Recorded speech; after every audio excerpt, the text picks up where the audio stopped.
ఒక నోటి దురుస్తున్నటువంటి వ్యక్తి పక్కింటి వాడు పెద్ద దొంగ అని చెప్పేసి పెద్ద ముద్ర వేసి ప్రచారాలు చేసేసి అతన్ని పోలీసులు అరెస్ట్ చేసేలా చేశాడు. అతను పోలీసులు అరెస్ట్ చేసిన తర్వాత విచారణ చేసి తెలుసుకుంది ఏంటంటే అతను నిర్దోషి, అతను ఏం తెలియదు, వాడికి ఏం తెలియదు అని చెప్పేసి అతను బయటికి వచ్చిన తర్వాత నా మీద ఇలా నిందలు వేసినందుకు అతనిపై కేసు వేస్తాడు.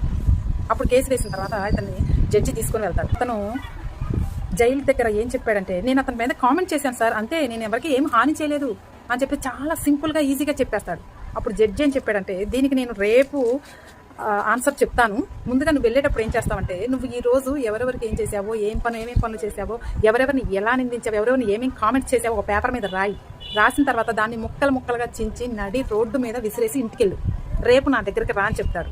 అతను అలాగే రాసి చించేసి పేపర్స్ మొత్తం చించిన కాగితాలు మొత్తం రోడ్డు మీద విసిరేసి ఇంటికి వెళ్ళిపోతారు. మళ్ళీ రేపు కోర్టుకు వచ్చిన తర్వాత జడ్జి ఏమడుగుతాడంటే, నిన్న రాసావు కదా, ఆ పేపర్లన్నీ ఏరుకొచ్చేసి అతికిచ్చేసి నా దగ్గర తీసుకురా అంటాడు. అప్పుడు అతను అది ఎలా సాధ్యం అంటాడు. అలాగే మనం ఒక్కసారి ఒకరి పైన నింద వేసినప్పుడు అది స్ప్రెడ్ అవుతూ ఎక్కడెక్కడికో ఎంతమంది దగ్గరకో వెళ్ళిపోతుంది. అది మళ్ళీ తిరిగి రావటం నీ వల్ల అవుతుందా, నా వల్ల అవుతుందా అని జడ్జి బుద్ధి చెప్పాడంట. మాట మన నోటిలో ఉన్నంత వరకే మనకి బానిసరి. మాట ఒక్కసారి నోరు దాటి స్ప్రెడ్ అయిందంటే మనం దానికి బానిస అవ్వాల్సి వస్తుంది.